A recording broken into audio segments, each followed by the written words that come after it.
लोगों ने पिछले एपिसोड में देखा था, लिन आउयू और लिन चाओयू दोनों ने बहुत ही चालाकी के साथ अपने बड़े भाई मिंगटियान को बेवकूफ बनाते हुए उसे पॉइजन देकर अनकॉन्शियस कर दिया था और साथ ही साथ मेंशन से बाहर ले जाने वाली की को भी चुरा लिया था। जिसके बाद यहीं से हमारे अगले एपिसोड की शुरुआत होती है। तो अगले एपिसोड की शुरुआत में भी हम उन दोनों बहनों को ही देखते हैं जो कि दोनों ही मेंशन से बाहर जाकर मोस्टर्स का शिकार करने की बातें कर रही थी और वो अपनी छोटी बहन लिन आउयू से कहती है क्यों ना बाहर जाने से पहले हम लोग अपने ग्रैंडफादर के ट्रायल हाउस को चेक करें। हो सकता है हम लोगों को वहाँ पे मोस्टर्स का शिकार करने के लिए कोई कमाल का ट्रायल मिल जाए। लेकिन लिन चाओयू की ये बात सुनकर हम देखते हैं कि लिन आउयू बेचारी डरते हुए कहती है नहीं, ये बहुत ज्यादा बुरा आइडिया है। जानती हो ना, जब पिछली बार हम लोगों ने ऐसा कुछ करने की कोशिश की थी तो मदर ने हम लोगों को कितनी बुरी तरह से डांटा था। तो अगर इस बार हम लोग पकड़े जाते हैं तो हो सकता है वो डांट लगाने के साथ साथ हमारी पिटाई भी कर दे। लेकिन हम देखते हैं कि आउयू की ये बात सुनकर हम देखते हैं कि चाओयू को ज्यादा फर्क नहीं पड़ता। वो उल्टा वहाँ पे उसके ऊपर गुस्सा करते हुए कहती है बेवकूफों जैसी बातें मत करो, क्योंकि हम लोग ग्रैंडफादर के ट्रायल हाउस से सिर्फ वही ट्रायल लेने वाले हैं जो कि आउटसाइड वर्ल्ड में हमारी रक्षा कर सके। तुम्हें क्या लगता है हमारे इस मेंशन की तरह आउटसाइड वर्ल्ड में भी इतना ज्यादा सुकून होगा? नहीं, बल्कि आउटसाइड वर्ल्ड के अंदर बहुत ज्यादा खतरनाक मॉन्स्टर्स रहते हैं जिनकी नजर जैसे हमारे ऊपर पड़ेगी तो वो बिना कुछ सोचे समझे आगे बढ़ते हुए हमारे ऊपर अटैक कर देंगे। इसलिए उन खतरनाक मॉन्स्टर्स का मुकाबला करने के लिए हमें अपने साथ कुछ न कुछ तो ले जाना ही होगा। अपनी बड़ी बहन चाओयू की ये बात सुनकर हम देखते हैं कि आउयू वहाँ पे एक बार फिर से घबराते हुए कहती है अगर आउटसाइड वर्ल्ड इतना ज्यादा खतरनाक है तो आखिर हम वहाँ पे जा ही क्यों रहे हैं? हम दोनों मेंशन के अंदर रहकर भी तो अपनी ट्रेनिंग कर सकते हैं ना। आउयू की ये बात सुनकर हम देखते हैं कि लिन चाओयू वहाँ पे एक बार फिर से गुस्सा होते हुए कहती है अगर तुम्हें मेरे साथ नहीं आना तो मत आओ, लेकिन मैं तो आउटसाइड वर्ल्ड में जाके रहूंगी। मैं ईस्टर्न पोल के एम्परर डोंगजी की ग्रैंड डॉटर हूँ, इसलिए मुझे भी खतरों का मुकाबला करते हुए फ्यूचर में उन्हीं की तरह ताकतवर बनना होगा ताकि मैं अपने ग्रैंडफादर की लेगेसी को लेकर आगे बढ़ सकूं, जो कि यहाँ पे बैठे बैठे तो नहीं होने वाला। इसलिए मैं जितना जल्दी हो सके आउटसाइड वर्ल्ड में जाकर उन खतरनाक मॉन्स्टर्स का मुकाबला करते हुए खुद को जितना जल्दी हो सके उतना ज्यादा पावरफुल बनाने की कोशिश करूंगी। अब ये तुम्हारे ऊपर है, तुम मेरे साथ आना चाहती हो या नहीं। लेकिन मैं तुम्हें पहले ही बता दूं कि अगर तुम मेरी बात ना मानकर यहीं पे रहती हो तो हमारे पावर लेवल में बहुत बड़ा गैप आ जाएगा और इसकी सिर्फ एक ही वजह होगी जो कि है तुम्हारी बुज़दिली। लिन चाओयू की ये बात सुनकर हम देखते हैं कि लिन आउयू वहाँ पे थोड़ा हौसला करते हुए कहती है नहीं बिग सिस्टर, आपको कोई गलतफहमी हो रही है, मैं बुज़दिल नहीं हूँ। अगर आपको यकीन नहीं होता तो अब मैं भी आपके साथ आउटसाइड वर्ल्ड में चलूंगी, तब जाके आपको पता चलेगा कि मैं कितनी ज्यादा बहादुर हूँ। अपनी छोटी बहन आउयू की ये बात सुनकर हम देखते हैं कि चाओयू वहाँ पे मुस्कुराती हुए कहती है अगर ऐसी बात है तो मेरे पीछे पीछे आओ। जिसके बाद वो दोनों ही बहनें मिलकर वहाँ पे एम्परर डोंगी के टायर हाउस की तरफ निकल जाती हैं। उस तरफ जाते हुए लिन आउयू वहाँ पे अपनी बड़ी बहन लिन चाओयू से सवाल करते हुए पूछती है सिस्टर, अभी थोड़ी देर पहले आप कह रही थी कि आप हमारे ग्रैंडफादर की तरह ईस्टर्न पोल एम्परर बनना चाहती हो, क्या वाकई ये बात सच है? जिस पे चाओयू वहाँ पे बहुत ही एक्साइटेड होकर जवाब देते हुए कहती है तुमने बिल्कुल ठीक कहा, और ईस्टर्न पोल एम्परर की गद्दी संभालने के लिए ही तो मैं खुद को ताकतवर बनाना चाहती हूँ, जिसके लिए मैं यहाँ से बाहर जाकर उन मॉन्स्टर्स का शिकार करना चाहती हूँ। एक बार यहाँ से बाहर निकलकर मैंने उन सभी मॉन्स्टर्स को हरा दिया तो मैं भी हमारे ग्रैंडफादर डोंगजी की तरह बहुत ज्यादा पावरफुल बन जाऊंगी और उसके बाद उनकी लेगेसी को आगे बढ़ाते हुए उनकी पोजीशन को संभालूंगी। अपनी बड़ी बहन की ये बात सुनकर हम देखते हैं कि आउयू वहाँ पे एक्साइटेड होते हुए कहती है क्या वाकई ऐसा होने वाला है? फिर तो फ्यूचर में बहुत ज्यादा मजा आएगा। लेकिन अगर आप ईस्टर्न पोल के एम्परर बनोगी तो फिर मैं क्या बनूंगी? जिस पे चाओयू उसे वहाँ पे जवाब देते हुए कहती है जब तुम पावरफुल बन जाओगी तो तुम्हें खुद ही पता चल जाएगा कि तुम्हें आगे क्या बनना है। जिस पे आउयू वहाँ पे एक्साइटेड होते हुए कहती है नहीं नहीं, मैंने सोच लिया है, अगर आप ईस्टर्न पोल एम्परर बनती हो तो मैं एक ईस्टर्न गॉडेस बनूंगी जिसका नाम सुनकर ही मॉन्स्टर्स थर-थर कांपेंगे। और इसी तरह वो दोनों वहाँ पे आपस में बातें करते हुए ट्रायल हाउस के सामने पहुंच जाती है, जिसे वो दोनों ही वहाँ पे उसकी का इस्तेमाल करते हुए ओपन कर देती हैं। और जैसे वो दोनों वहाँ पे एंटर करते हुए वहाँ पे मौजूद ट्रेस को देखती हैं तो उन दोनों का मुंह वहाँ पे खुला का खुला रह गया था, क्योंकि वहाँ पे रखा हुआ कमजोर से कमजोर वेपन भी गुड लेवल का था और साथ ही साथ वहाँ पे गुड एम्परर लेवल तक के भी वेपन्स को रखा गया था, जिन्हें देखकर तो बेचारी उन दोनों बहनों को वहाँ पे मुंह खुला का खुला रह गया था। इसी दौरान हम देखते हैं कि लिन चाओयू की नजर वहाँ पे एक फिनिक्स ऑर्ब के ऊपर पड़ती है, जिसे देखकर वो वहाँ पे एक्साइटेड होते हुए जल्दी से अपनी स्पिरिचुअल एनर्जी को उसके अंदर डाल देती है, जो कि जैसे ही उस फिनिक्स ऑर्ब के अंदर जाती है तो हम देखते हैं कि वो फिनिक्स ऑर्ब लिन चाओयू को अपनी मास्टर मानते हुए चुपचाप वहाँ पे उसके हाथों में आ गया था, जो देखकर तो लिन चाओयू की खुशी का वहाँ पे कोई ठिकाना ही नहीं था। और साथ ही साथ वो वहाँ पे एक्साइटेड होती हुए अपनी छोटी बहन आउयू से कहती है अब जब तक ये फिनिक्स ऑर्ब मेरे पास रहेगा आउटसाइड वर्ल्ड में हमारा कोई कुछ भी नहीं बिगाड़ पाएगा। और सबसे ज्यादा कमाल की बात तो यह है कि इस फिनिक्स ऑर्ब के चलते ना तो मदर हमें ढूंढ सकती है और ना ही आंट गुयुन। ये सुनकर तो आउयू वहाँ पे एक्साइटेड होते हुए कहती है सिस्टर, ये फिनिक्स ऑर्ब तो वाकई बहुत ज्यादा कमाल का है, आप प्लीज इसे मुझे दे दो ना। जिस पे चाओयू उसे अपने स्टोरी बैग में रखते हुए कहती है नहीं, ये फिनिक्स ऑर्ब पहले ही मुझे अपना मास्टर मान चुका है, इसलिए तुम यहाँ पे अपने लिए किसी और ट्रायल की तलाश करो, तुम्हें भी अपने लिए कोई ना कोई जरूर से यहाँ पे ट्रायल मिल जाएगा। अपनी बड़ी बहन की ये बात सुनकर हम देखते हैं कि आउयू भी वहाँ पे एक्साइटेड होकर ट्रायल हाउस में इधर उधर घूमते हुए अपने लिए किसी टायर की तलाश करने लगती है।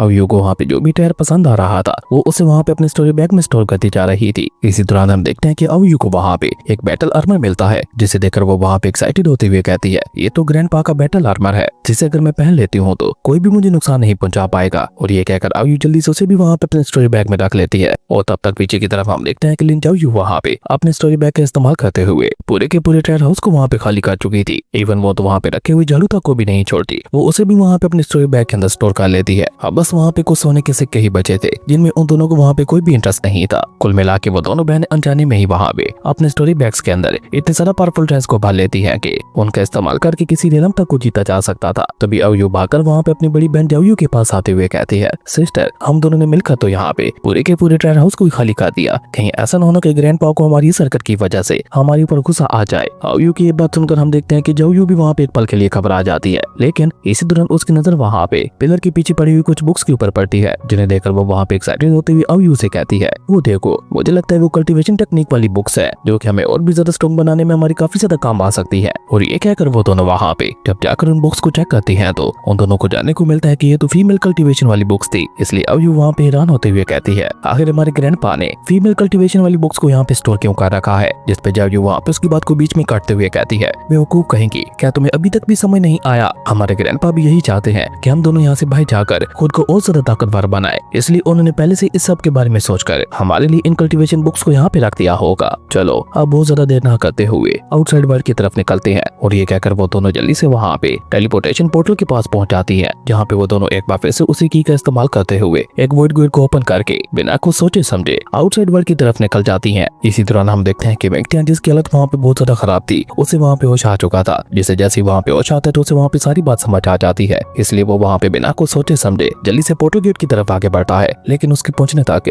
वो दोनों बहनें वहाँ से जा चुकी थी, जिसके चलते हम देखते हैं कि बेचारा मिंग टियान भी वहाँ पे काफी ज्यादा परेशान हो जाता है। जिसके बाद सीन चेंज होता है और हमें केओस यूनिवर्स के अंदर एम्परर डोंगजी को दिखाया जाता है, जो कि अभी तक भी वहाँ पे ग्रेट एम्परर के साथ फाइट कर रहा था। लेकिन फाइट करते करते अचानक से एम्परर डोंगजी को वहाँ पे अजीब सी फीलिंग होने लगती है और वो थोड़ा परेशान होते हुए अपने मन में कहते हैं, ये मुझे अजीब सी फीलिंग क्यों आ रही है, मुझे लगता है मेरा अपना कोई खतरे में है, मुझे जल्द से जल्द इस फाइट को खत्म करके यहाँ से निकलना होगा। खैर उसके बाद सीन चेंज होता है और हम लोगों को गोड मून क्लैन का सीन दिखाया जाता है, जहाँ पे हम लोग लिन फेंग के बाकी के दोनों बच्चे यू याओ और टियानजी को देखते हैं, जहाँ एक तरफ यू याओ एक म्यूजिकल इंस्ट्रूमेंट को प्ले कर रही थी तो वहीं दूसरी तरफ हम देखते हैं कि टियानजी वहाँ पे बिल्कुल अपने पिता की तरह स्वॉर्डमैनशिप की प्रैक्टिस कर रहा था। और अपने दोनों बच्चों को वहाँ पे इस तरह से अपनी अपनी कल्टीवेशन प्रैक्टिस करते हुए देखकर टियानजी को वहाँ पे उन दोनों के ऊपर काफी ज्यादा फख्र महसूस हो रहा था, पर साथ ही साथ उसे वहाँ पे अपने हस्बैंड यानी लिन फेंग की भी याद आ रही थी। वो लिन फेंग को याद करते हुए कहती है, पूरे 7 साल बीत चुके हैं, लेकिन इन 7 सालों में एक बार भी मैंने लिन फेंग को नहीं देखा, न जाने वो कैसा होगा। इसी दौरान हम देखते हैं कि यू याओ वहाँ पे अपनी माँ से सवाल करते हुए पूछती है, माँ मैंने अपनी म्यूजिकल इंस्ट्रूमेंट को सही से बजाया ना। जिस पे कैनिंग आगे बढ़कर अपनी बेटी की तारीफ करते हुए कहती है, तुमने इसे बहुत ही अच्छे तरीके से प्ले किया। और साथ ही साथ वो वहाँ पे अपने बेटे टियानजी की तारीफ करते हुए कहती है, और मेरे बच्चे टियानजी तुम्हारी स्वॉर्डमैनशिप में भी पहले से कई गुना ज्यादा इंप्रूवमेंट देखने को मिल रही है। अपनी माँ की ये बात सुनकर हम देखते हैं कि टियानजी उन्हें वहाँ पे बहुत ही कॉन्फिडेंस के साथ जवाब देते हुए कहता है, माँ मुझे अपनी स्वॉर्डमैनशिप के ऊपर पूरा यकीन है, मैं जानता हूँ कि मेरा हर एक अटैक गुड लेवल का होता है, लेकिन अब मुझे ब्रेक थ्रू करने के लिए किसी गुड लेवल के वेपन की जरूरत है। इस नॉर्मल स्वॉर्ड के साथ मैं अपनी कल्टीवेशन को और ज्यादा आगे नहीं बढ़ा सकता। जिस पे मिस कैनिंग आगे बढ़कर अपने बेटे को समझाते हुए कहती है, मुझे पता है अब तुम्हें ब्रेक थ्रू करने के लिए एक गॉड किंग लेवल की वेपन की जरूरत है, लेकिन अभी के लिए भाई चारों तरफ हंटर ही हंटर्स घूम रहे हैं, जिसके चलते अभी के लिए मैं तुम्हें कोई भी गॉड लेवल का वेपन नहीं दे सकती। लेकिन मैं तुमसे वादा करती हूँ जब ये सारे हंटर्स यहाँ से चले जाएंगे तो मैं तुम्हें गॉड लेवल का वेपन ला कर दूंगी, जिसका इस्तेमाल करते हुए तुम गॉड किंग रियल में ब्रेक थ्रू कर लोगे। लेकिन अभी वो सभी लोग वहाँ भी इसी तरह से आपस में बातें कर ही रहे थे कि तभी उन लोगों को वहाँ पे ऊपर आसमान में हंटर्स की एक शिप दिखाई देती है। इस तरह हम लोगों को उन हंटर्स के बारे में बताया जाता है कि ये लोग पायरेट्स हैं, जो कि हर साल कुछ स्मॉल वर्ल्ड्स के अंदर जाकर छोटी मोटी फैमिलीज को लूटते हुए अपना दबदबा उनके ऊपर बनाने की कोशिश करते हैं। और इस बार उनके निशाने पे था गोड मून क्लैन, जबकि हंटर्स की उस ग्रुप को देखकर कैनियन भी वहाँ पे थोड़ा परेशान हो जाती है। इसी दौरान हम देखते हैं कि हंटर्स के उन ग्रुप के लीडर को वहाँ पे गोड मून क्लैन के चारों तरफ एक गोड लेवल की फॉर्मेशन दिखाई देती है, जिसे देखकर वो वहाँ पे एक्साइटेड होते हुए कहता है, ये तो एक स्मॉल वर्ल्ड का छोटा सा क्लैन है, लेकिन उसके बावजूद भी इसके चारों तरफ एक गोड लेवल की फॉर्मेशन कैसे लगी हुई है। इसका मतलब है कि ये क्लैन दिखने में जितना ज्यादा सिंपल दिखाई दे रहा है, असल में ये उतना ही ज्यादा खास टैज को अपने अंदर छुपाए बैठा होगा। इसे लूटने में तो बहुत ज्यादा मजा आने वाला है। अगर मैं इस क्लैन को लूट लेता हूँ तो मेरी जर्नी का यही पे अंत हो जाएगा, और क्योंकि मेरे पास वनरेबल गोड का दिया हुआ एक वेपन मौजूद है तो उसका इस्तेमाल करते हुए मैं यहाँ पे गॉड एम्परर लेवल तक के कल्टीवेटर्स का भी मुकाबला कर सकता हूँ। और ये कहकर वो वहाँ पे केबल स्माइल करते हुए अपने लोगों से कहता है, अब तुम लोग यहाँ पे खड़े खड़े मेरा मुंह क्या देख रहे हो, जल्दी से इस फॉर्मेशन को डिस्ट्रॉय करने की तैयारी करो। अपने लीडर की ये बात सुनकर हम देखते हैं कि उसके लोग वहाँ पे स्पेसशिप के ऊपर मौजूद एक फॉर्मेशन को एक्टिवेट कर देते हैं, जिसके चलते हम देखते हैं कि वहाँ पे एक जायंट धर्मा बॉडी बाहर निकलते हुए एक जोरदार दहाड़ मारती है, जिसे देखकर उस लीडर की फेस के ऊपर एक इवल स्माइल आ चुकी थी। इसके बाद वो हंटर लीडर वहाँ पे गोड मून क्लैन को धमकी देते हुए कहता है, गोड मून क्लैन के लोगों, मेरी बात कान खोल के सुनो। अगर तुम लोग अपनी सलामती चाहते हो तो तुम लोगों को अपने हर एक क्लैन के मेंबर के बदले में मुझे 1 लाख स्पिरिचुअल स्टोन्स देने होंगे। यानी कि कुल मिला के अगर तुम लोग अपनी सलामती चाहते हो तो अपने सारे के सारे ट्रेस मेरे हवाले कर दो, वरना मजबूरन मुझे यहाँ पे तुम्हारे क्लैन का नामो निशान मिटाना होगा। और हंटर लीडर की ये बात सुनकर हम देखते हैं कि गोड मून क्लैन के अंदर भगदड़ मच चुकी थी। वो सभी लोग वहाँ पे अपनी जान बचाते हुए वहाँ से भागने की कोशिश करने लगे थे। इसी दौरान हम देखते हैं कि मिस कैनिंग वहाँ पे अपने ग्रैंडपा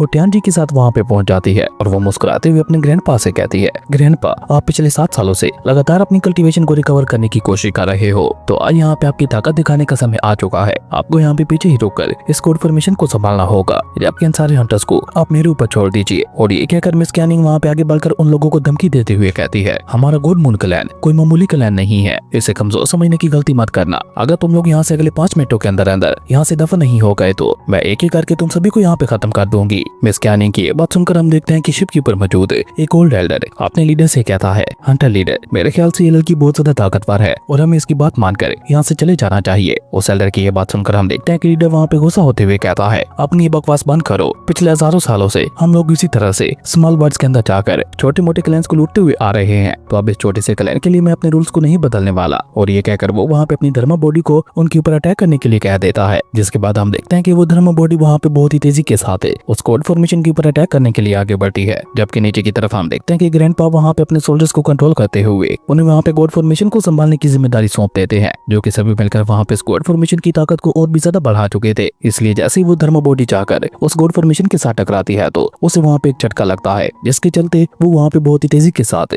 पीछे जा गिरती है। और इसके साथ हम देखते हैं कि उनकी फ्लैंकशिप भी वहाँ पे बहुत ही बुरी तरह से डैमेज हो गई थी, जो देखकर वो लीडर वहाँ पे केवल स्माइल करते हुए कहता है, जैसा कि मैंने सोचा था, इनकी सारी ताकत इसी फॉर्मेशन के अंदर ही है, तो अगर मुझे यहाँ पे इस क्लैन को लूटना है तो मुझे बस इनकी फॉर्मेशन को डिस्ट्रॉय करना होगा। उसके बाद इनके हर एक मेंबर की जान बख्शने के बदले में मैं इनसे 1 लाख स्पिरिचुअल स्टोन्स लूंगा। और ये कहकर हंटर लीडर वहाँ पे अपने पास एक ट्रायर सील को बाहर निकालकर उसकी मदद से वहाँ पे कोड फॉर्मेशन के ऊपर अटैक कर देता है। वो कोड लेवल की सील वाकई काफी ज्यादा पावरफुल थी, क्योंकि हम देखते हैं कि जैसे वो जाकर वहाँ पे कोड फॉर्मेशन के साथ टकराती है तो उस कोड फॉर्मेशन के अंदर क्रैक्स आने लगे थे। ये देखकर टियान जी जल्दी से वहाँ पे अपनी स्पिरिचुअल एनर्जी को अनलीश करते हुए उस गॉड सील को वहाँ पे डिस्ट्रॉय करने की कोशिश करता है, लेकिन वो सील अभी के लिए उससे कई गुना ज्यादा पावरफुल थी। इसलिए हम देखते हैं कि उसका अटैक जैसे ही जाकर उस सील के साथ टकराता है तो वो भी वहाँ पे डिस्ट्रॉय हो जाता है। तभी पीछे की तरफ हम देखते हैं कि मिस कैनिंग वहाँ पे अपनी धर्मा मास्टर सोल बॉडी को समन करते हुए कहती है, तो तुम लोगों ने यहाँ पे मरने का डिसाइड किया है, अगर ऐसी बात है तो अब मैं तुम्हें से किसी के ऊपर कोई भी रहम नहीं दिखाने वाली। और ये कहकर मिस कैनिंग वहाँ पे अपनी धर्मा मास्टर सोल बॉडी का इस्तेमाल करते हुए उस कोड सील के ऊपर एक स्लैश अटैक कर देती है। हम देखते हैं कि वहाँ पे एक बहुत बड़ी एनर्जी ब्लास्ट के साथ